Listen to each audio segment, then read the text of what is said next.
¿Qué tal, amigos? Bienvenidos a otra emisión de BRICS, el nuevo eje. Y otra vez nos encontramos para discutir los temas de la política internacional, cosas que tienen que ver estrictamente con los BRICS, pero la realidad que estamos viviendo, la complejidad del mundo, aunque el mundo siempre ha sido complejo. Uno dice eso, pero alguna vez el mundo no lo fue. Digo, la complejidad del mundo hace que tengamos que hablar de otros temas que exceden a lo mejor lo estrictamente BRICS y que lo relacionan a los BRICS con la política internacional y, por supuesto, en todo esto inserta Argentina. ¿Cómo Argentina se inserta hoy no en los BRICS y cómo podría ser una Argentina inserta en los BRICS actuando en la política internacional? Y para charlar de este y los temas que surjan, está con nosotros Néstor Gorojovsky. Hola, ¿qué tal? ¿Dije bien tu apellido? Gorojovsky, fantástico. Gorojovsky. Te salió mejor que a mí. Mira, y eso que hace mucho que vos lo tenés que decir. Yo le digo Gorojovsky nomás. Gorojovsky. Sí, más fácil todavía. Más fácil todavía. Sí, bueno, dale nomás. yo el mío lo uso sin el acento también, lo hago fácil, para no complicar la vida.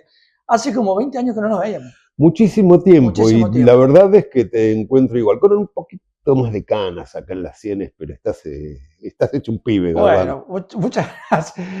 Y algunas disimuladas, no nos vamos a engañar. ¿Para qué vamos a mentir? Bueno, han pasado mucho tiempo, no vamos a hacer un repaso de los últimos 20 años. No. Hubo una época interesante. Yo recuerdo tus materiales, tus análisis sobre lo que vivía la Argentina en años que fueron bastante más felices que los presentes. Siempre hemos estado compartiendo material, aunque no nos hayamos encontrado en persona. Y decíamos al principio de allí que estábamos con nuestro amigo y compañero de militancia de toda la vida, Julio Fernández Baraybar. Decíamos 20 años después y estamos en la misma lucha. Estamos en la misma lucha, ¿no? sí, así es. Bueno, es lo que a uno le ha elegido hacer. No nos ha tocado, lo hemos buscado. Nos lo hemos buscado. Nos lo hemos buscado. Lo que nos haya pasado, nos los hemos merecido. Exactamente. No, pero digo en esto de volver a discutir cosas que parecía que ya no se iban a discutir en Argentina. Eso sí es cierto, pero eso es porque uno se olvida de que la Argentina ha tenido varios momentos en los cuales tuvo que rediscutir cosas de su propio pasado. Y de hecho, hasta, yo diría, 20 años atrás, o si querés 30 años atrás, todavía nos seguíamos peleando entre nosotros por rosas sí, rosas no, Roca genocida o Roca constructor del Estado, Moreno agente inglés o Moreno autor del plan de operaciones, porque lo que pasa es que en realidad todas las disyuntivas que tuvo que enfrentar la Argentina, lo que ahora es la Argentina, al momento de separarse de España, contra su voluntad, obligada por dos motivos, la invasión napoleónica por un lado, y por otro lado el retorno del absolutismo fernandino con Fernando VII, que no era tolerable para los pueblos de América de nuevo. Y de repente nos encontramos ante un mundo que nos hizo una serie de preguntas, y siempre desde la Argentina, como siempre desde toda América Latina, hubo dos respuestas a esas preguntas. ¿Ustedes qué quieren ahora que son libres de España? ¿Ser independientes y una unidad? ¿O partirse en pedazos y ser colonias nuestras? Básicamente la pregunta la hizo Inglaterra de alguna manera, aunque las demás potencias, Francia cuando se recuperó también puso lo suyo, y por supuesto los Estados Unidos, especialmente en la zona del Caribe, hasta lo que yo llamaría el Caribe americano, que son las costas de Venezuela y las Guayanas, también. Así que sí, siempre discutimos lo mismo porque ese problema, el problema de nuestra condición semicolonial, es un problema nacional nuestro, pero al mismo tiempo es un problema internacional. Creo que esa es una de las razones por las cuales el general Perón decía que la verdadera política es la política internacional, porque en la Argentina en particular, el sistema de clases sociales que hay y de intereses contrapuestos incluye sectores cuya existencia y cuyo bienestar depende de que la Argentina se decida hacer una colonia y a condenar a su pueblo a la miseria para que ellos vivan bien en el intercambio comercial. A ver, para que se haga más gráfica la conversación y sea más fácil de distinguir, por ahí en especial para las nuevas generaciones. ¿Cuáles serían esos sectores que hoy requieren que la Argentina sea un país colonial? Bueno, yo los llamo con la palabra que a ellos les gusta que los llamen, en inglés les digo el establishment. Sí, han cambiado de nombre varias veces, pero su componente central es el hecho de interponerse entre el comercio exterior en el comercio exterior de la Argentina, entre el país y el extranjero, y obtener sus rentas de esa intermediación sin producir nada para el país.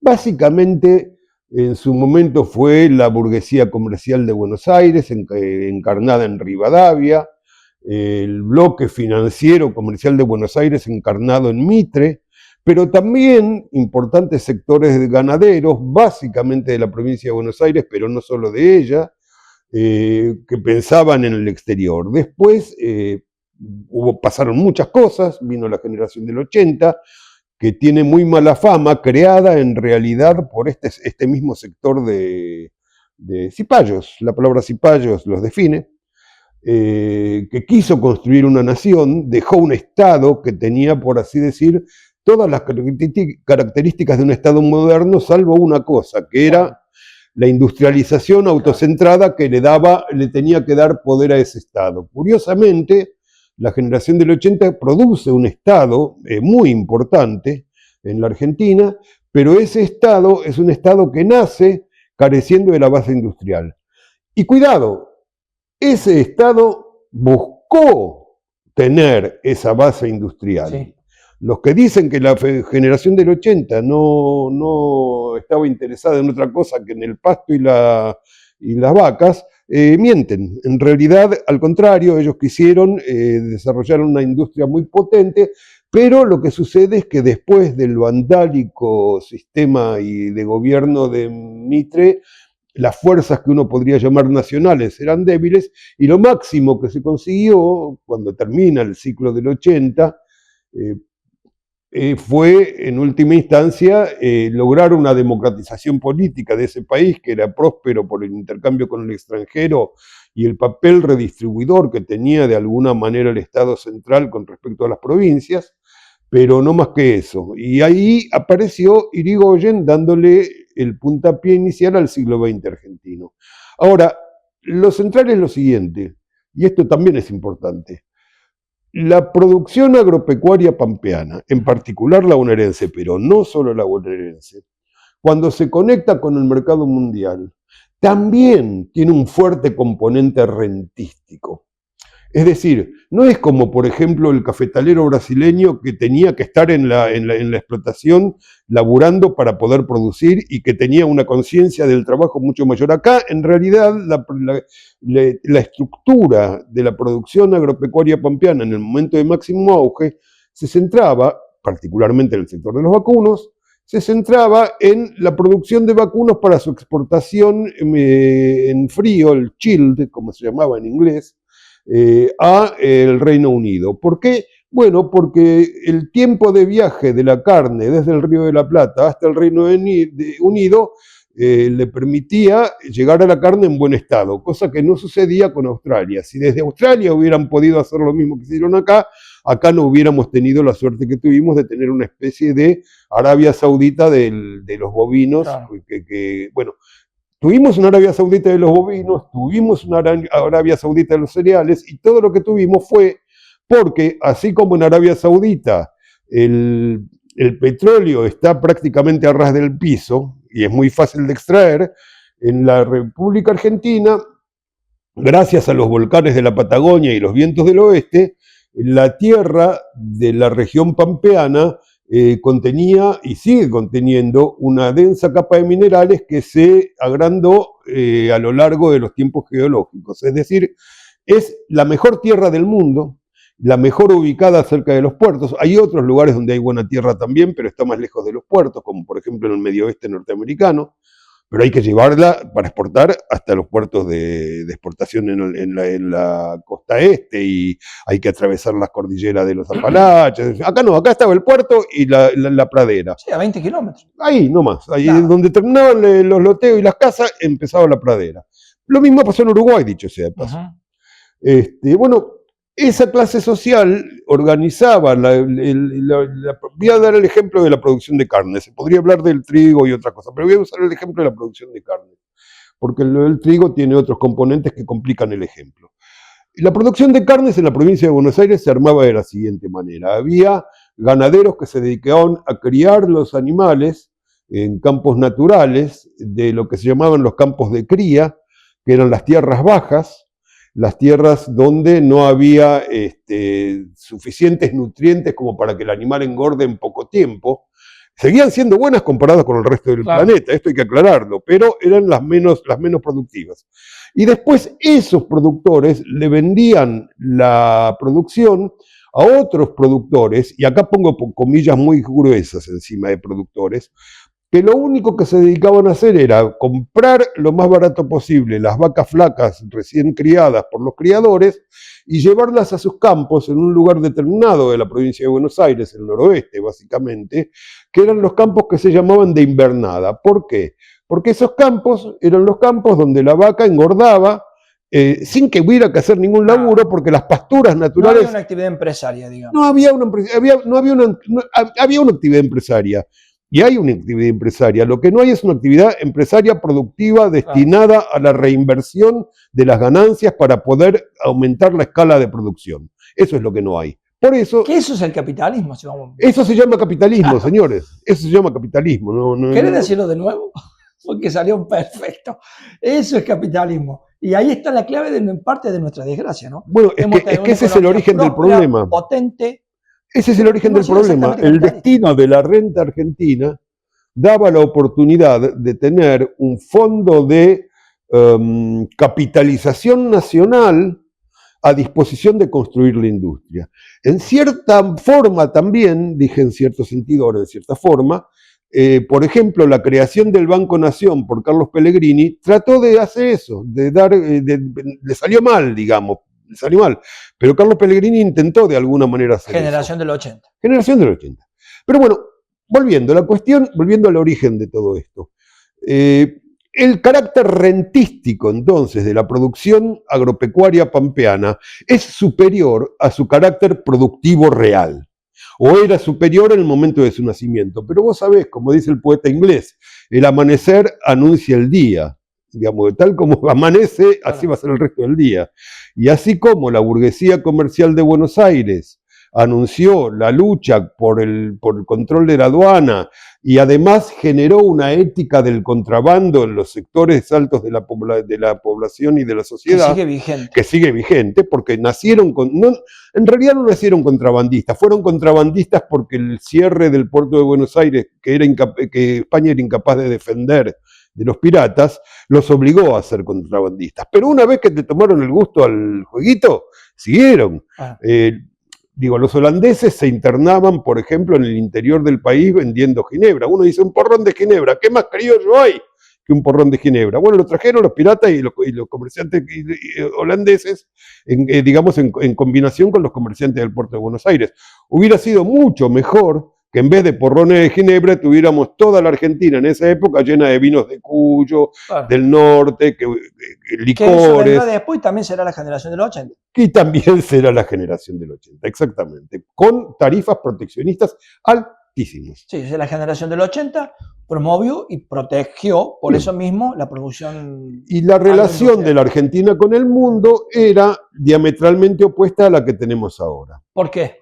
Por las tarifas proteccionistas, porque el comercio estaba regulado desde el Estado argentino. Si bien todavía no teníamos los bienes industriales que llegamos a tener... O sea, no era una sociedad, en el sentido contemporáneo, liberal, librecambista, abierta. Liberalismo es una cosa, librecambio es otra. Sí. Manuel Belgrano era liberal, pero era proteccionista. Totalmente. El librecambio es estrictamente, y por eso es importante entender esto, y por eso es importante entender que a través de esta pequeña cuestión aparentemente mínima se introduce en la política argentina toda la política internacional, a través de esta cuestión del puertito. El librecambio es simplemente un mecanismo por el cual los países que ya se industrializaron consiguen que otros países le abran sus puertas para vender su producción industrial. O sea, para que los otros no se industrialicen. Y por lo tanto, para impedir que los otros se industrialicen. ¿Qué es lo que estamos viviendo hoy en Argentina? Eso es lo que estamos viviendo en Argentina. O sea, esto es más libre cambio que liberalismo. Esto no es liberalismo. No es liberalismo. Esto no es liberalismo. ¿Por qué no es liberalismo?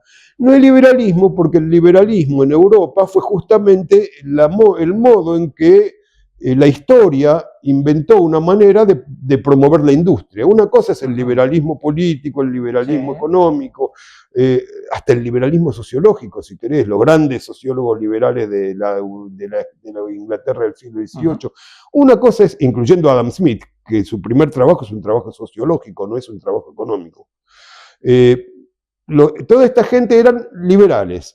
Los liberales españoles, que eran revolucionarios, como eran revolucionarios. Jovellanos, Floridablanca, Campomanes. Ellos y también los guerrilleros que los superaron en combatividad cuando Jovellanos, Floridablanca o Campomanes se afrancesaron. Claro. Frente a la invasión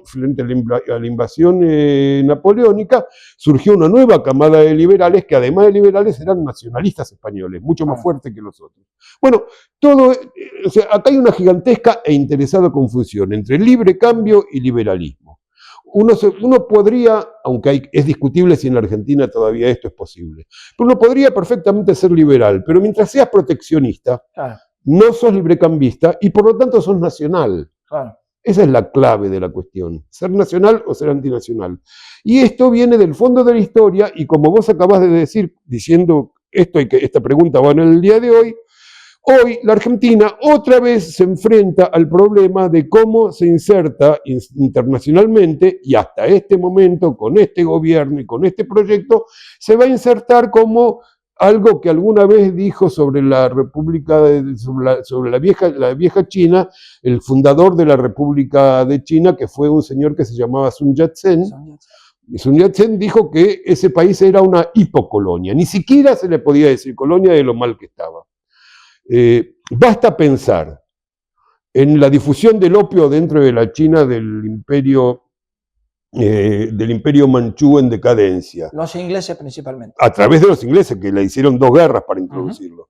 Basta pensar en eso y comparar con la difusión de las drogas, además de mala calidad, cada vez más grande en los sectores populares de la Argentina, para decir, pucha, esto es el mismo plan. Esto es el mismo plan. Nos están metiendo en el mismo brete, o sea, menos que una colonia. Menos que una colonia. El proyecto de Milei, que es el librecambismo puro y duro, con mecanismos políticos no liberales, porque liberal es la Constitución y Milei se empeña en violarla. El concepto de democracia, aunque tuvo muchas variantes, es un concepto liberal, pero Milei se empeña en degenerarla. O sea, él no es liberal. O sea, a ver, si vamos avanzando en algunos conceptos. Ya te quiero preguntar sobre China específicamente y Argentina. Así me corre. Vos podrías ser más liberal, menos liberal, más estatista, menos estatista, más dirigista, menos dirigista, más popular. Lo que no se puede es ser antinacional. Esa es la cuestión. Librecambio y proteccionismo son 2 opciones posibles, y vos podés ser al mismo tiempo librecambista en algunos ángulos y proteccionista en otros, según las conveniencias nacionales. Según la coyuntura. Según qué pase afuera. Claro. El problema es lo que acabas de decir vos de no se puede ser antinacional. Es decir, de hecho, el preámbulo de la Constitución que Alfonsín recitaba y no cambió cuando vino la Constitución del 94, obliga al presidente a consultar en primer lugar el interés nacional. Hay que leer el preámbulo y ver. O sea, constitucionalmente, la Constitución liberal dice, ante todo está el interés nacional. Voy a hacer una pregunta, ya que voy a cambiar, porque alguna vez yo hacía preguntas como periodista también. Sí, claro que sí. Decime un solo juez que en algún fallo de importante para la República Argentina haya planteado que ese fallo está planteado de este modo porque cuida el interés nacional. No, Ninguno.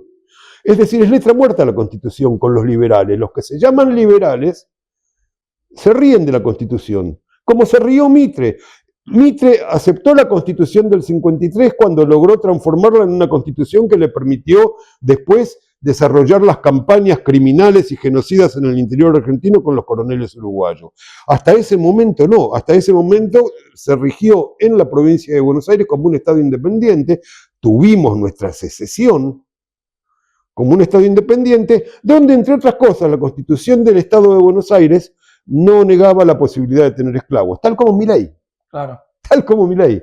Ahora, no hay nada más antiliberal que dar por Bueno, ahora lo que pasa es que ese liberalismo histórico en la Argentina muy probablemente sea imposible que exista. Claro. Es otra historia. Pero si alguien me aparece, si me aparece un liberal patriota, bienvenido sea. Claro, no es fácil encontrar, pero puede ser. Bueno, si yo Ahora, estoy... Pero, sí, perdón. Digo, en este tema concreto, BRICS, China, libre cambio, apertura de la economía, yo lo que veo, por ejemplo, podremos decir desde el campo nacional mismo, hay algunas posturas críticas también sobre que Argentina forme parte o vuelva a formar parte de los BRICS, porque al menos en un momento fuimos parte de los BRICS. Un día. Un día, va. Flores de un día son realmente. Y son críticos porque dicen, la avalancha, puede venir esto, una avalancha de importaciones chinas y destruir lo que sobrevive de la industria nacional. Bueno, a ver, si sigue este gobierno, no hace falta el BRICS para que la avalancha de exportaciones chinas... Ya está destruida la industria, semi-destruida. Pero además es exactamente al revés. ¿Por qué? Es exactamente al revés, es muy importante esto. Porque el BRICS le permite a la Argentina lo que la sumisión a la burguesía comercial y financiera de Buenos Aires implantada junto con la oligarquía terrateniente pampeana por Martínez de Oz, que nunca terminamos de sacarnos de encima, lo que permite esta situación es que la Argentina sea absolutamente librecambista y carezca de toda capacidad de defenderse frente a la invasión de productos importados de donde sea, donde sea. Estados Unidos lo que quiere es que le compremos a ellos. Sí, sí. Si pudiera, nos obligaría a ser proteccionistas respecto a China y librecambistas respecto a Estados Unidos, entiendo. Si pudiera. Pero bueno, el loco es un librecambista contumaz, casi hasta se lo podríamos, entre comillas muy gruesas, agradecer. Pero lo concreto es que es ahora que viene la invasión de productos chinos. El BRICS tiene la particularidad de que le permite a la Argentina volver a su histórica posición de neutralidad diplomática, que revelaba también, la neutralidad diplomática no es una cosa que esté, digamos, en el empirio de los cócteles de los diplomáticos, suponiendo que los diplomáticos sigan hablando francés en los cócteles como era a principios del siglo XX, ¿no?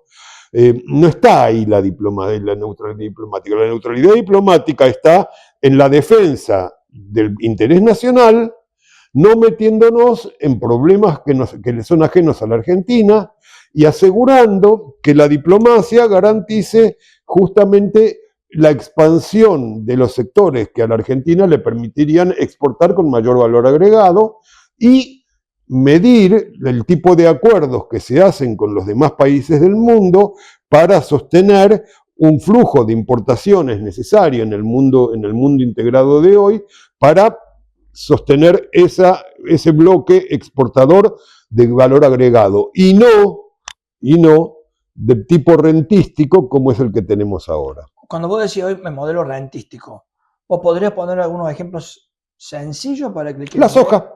¿La soja por qué? Porque la soja se exporta de forma absolutamente primaria. Nosotros, por ejemplo, debimos haber tomado, decir que hay todo un tema con el ecologismo que quizás alguna vez podamos charlar sobre ese tema. Cuando quieras. Pero la oferta de la China, fíjate vos cómo los BRICS nos pueden ayudar. La China le hizo a la Argentina la oferta de ayudarle a la Argentina, a participar con la Argentina de la transformación de la soja que ella nos compra en cerdos. Sí, me acuerdo. Y también en productos derivados de la carne de cerdo, porque no teníamos que exportarle los chancho vivos. No. Ni tampoco nos exigían que los exportáramos faenados. Desde la Argentina podíamos agregar toda la cadena de valor hasta el paquetito, hasta la bolsita. Desde las granjas que los cerdos iban a comer, obviamente, la soja que ahora comen en China. A los chinos les da lo mismo, mientras no pierdan guita y mientras ellos puedan exportar lo que realmente exporta China, que nadie lo sabe y es lo fundamental y lo que la Argentina más necesita. ¿Qué es? Infraestructura y las fábricas capaces de producirla. Eso exporta China. Esa es la gran exportación de China que la Argentina podría tener si fuera neutral. ¿Por qué? Porque en la Argentina ahora estamos sometidos a un gobierno cuyo interés es servir al interés de Estados Unidos. Claro. ¿Y cuál es el interés de Estados Unidos? desindustrializar a toda América Latina para que América Latina consuma los productos que alguna vez, si a Trump le salen bien las cosas, se vayan a volver a producir en Estados Unidos con el hacer más grande a Estados Unidos. Sí. Make America Great Again. O sea, la política de Estados Unidos es de fuerte alineamiento y ruptura de toda neutralidad, porque por las mismas razones por las cuales nos quieren inundar con sus productos e impedir que nosotros los produzcamos. Entonces, los BRICS te dan la posibilidad de discutir de gobierno a gobierno, no de taur a taur. O sea, las cuestiones financieras se discuten entre estados y no entre mesadineristas. El banco del BRICS y otros bancos, como hay un fondo que no me acuerdo ahora, que no pertenece al BRICS, pero está formado por algunos países del BRICS, no pone las condiciones del Fondo Monetario Internacional para invertir. Tienen otra lógica. Y repito, lo que nos puede exportar básicamente la gran potencia industrial en que se ha convertido China, y no solo China, pero básicamente China, que en este momento es indudablemente el motor, pero en ciertos campos de técnicos científicos podemos importar mucho de Rusia. En Rusia se ha hecho una vacuna contra el dengue, por ejemplo, sí, a pedido de Nicaragua. No sé por qué no se usa acá, por ejemplo. Bueno, sí sé por qué. Pero podríamos ver cuál nos conviene más, si la de los rusos, si la otra que andan dando vuelta. Podríamos llegar a un acuerdo con los rusos que también gobiernan de estado a estado para tener una fábrica acá con toda la transferencia de tecnología. Ahora, un segundo, acá quiero decir algo muy importante que tiene que ver directamente con la relación entre neutralidad, política internacional y política interior argentina. Si yo soy ruso, si yo soy chino, si yo soy vietnamita, si yo soy surcoreano, si yo soy japonés y tengo alguna tecnología de punta que quiero proteger de mi competidor inmediato, que básicamente es Europa Occidental y Estados Unidos, solamente se la voy a dar esa tecnología de punta a un país que me garantice que no vuelve a ser gobernado por agentes de Estados Unidos, por diplomáticos como Kirchner. La vergüenza de Kirchner. Una verdadera vergüenza. Es un extranjero directamente. Es un extranjero, efectivamente, es un extranjero, pero es un extranjero, fíjate vos, volvemos al pasado. Su familia es una familia extranjera desde el tiempo de la Revolución de Mayo. Ellos votaron en contra. Votaron en contra. Los Kirchner votaron en contra. Esto, porque es muy interesante. Esto es fácil. Cuando fue la elección del 22 de mayo del 1810, un antecesor de Kirchner, el que liga a Kirchner con la revolución. Este es un oligarca en serio, entonces. Claro, que viene de la burguesía comercial porteña. Sí. Los Kirchner Costa, Kirchner Costa era ministro de Mitre, están todos vinculados al mundo de la burguesía comercial porteña. Y Kirchner ve el mundo desde la burguesía comercial porteña. Es decir, a Kirchner le molesta, yo diría genéticamente, le molesta, le es incomprensible que la Argentina siga lo que Milei con mucha precisión definió, atada al fetiche industrialista, al ídolo industrialista. Amen. Porque ellos están atados al ídolo del libre cambio. Y el libre cambio y la industrialización para la Argentina de hoy, para otro argentino no sabemos, es incompatible. Entonces ellos dicen, no somos librecambistas, somos liberales. Pero no, son librecambistas. Alberdi hizo algunas bromas muy amargas sobre el carácter de los liberales argentinos. Alberdi decía que para los extraños liberales argentinos, Alberdi, ellos hablan mucho de Alberdi, pero sí, no lo han leído. Para los liberales argentinos, raramente la libertad existe cuando ellos gobiernan, pero no existe cuando gobiernan otros, porque las mayorías decidieron libremente elegir a otros. O sea, son profundamente autocráticos y profundamente sectarios. Para ir cerrando ya, vamos a volver a hablar de esto y de todos los temas, quiero que nos vayamos con este dato histórico de los antepasados de Kirchner votando el 22 de mayo de 1810. Bueno, como el dato es este que te di, no tengo más datos. No, decilo bien así. no estuve presente en la asamblea del 22 de mayo, no era muy Julio dice que él tampoco, acá sí, a pesar del aspecto, no estuve presente, pero lo cierto es que cuando se votó, si se seguía o no se seguía, dependiendo del rey de España, hubo gente que votó a favor y gente que votó en contra. En la historia que te enseñaban, cuando te enseñaban historia argentina, otro tema que alguna vez habrá que hablar, sí. En la escuela media y en la primaria, era que había un señor que era el obispo Lue, que decía que los americanos habían nacido para ser eternamente súbditos de España. Bueno, ¿quién no estaba de ese lado? Votó con él. O sea que votó en contra de un gobierno propio. Sí, votó en contra de la Revolución de Mayo. Un gustazo. Lo mismo. Escucharte, a mí me hace un poco volver también a mí, personalmente en el tiempo, y recordar, bueno, a tantos que han sido maestros. Y bueno. Tenemos maestros en común. Sí, tenemos maestros en común. Tenemos particularmente dos grandes maestros en común. Sí. Tuve la suerte de conocerlo en Córdoba, a Limbergo, en el 94. ¿Vos no fuiste a ese viaje cuando fue a una Radio Nacional? Sí, yo fui. Claro, ahí nos vimos por última vez. Claro, 2004, mira. Me acuerdo. Años en el hotel, no me acuerdo cuál era el hotel. La charla se hizo en Radio Nacional. Ah, en Radio Nacional. Yo lo presenté. Sí. Tuve la suerte de presentarlo. Claro, ahí nos vimos por última vez. Bueno, no nos demoramos más, pero nos vamos a volver a encontrar. ¿Cómo no? Encantado. Bueno, le digo lo de siempre. El pan del artista es el cartel, dicen los artistas, y el nuestro es el me gusta, el que nos sigan y el que compartan el video. Hasta la próxima. Chao.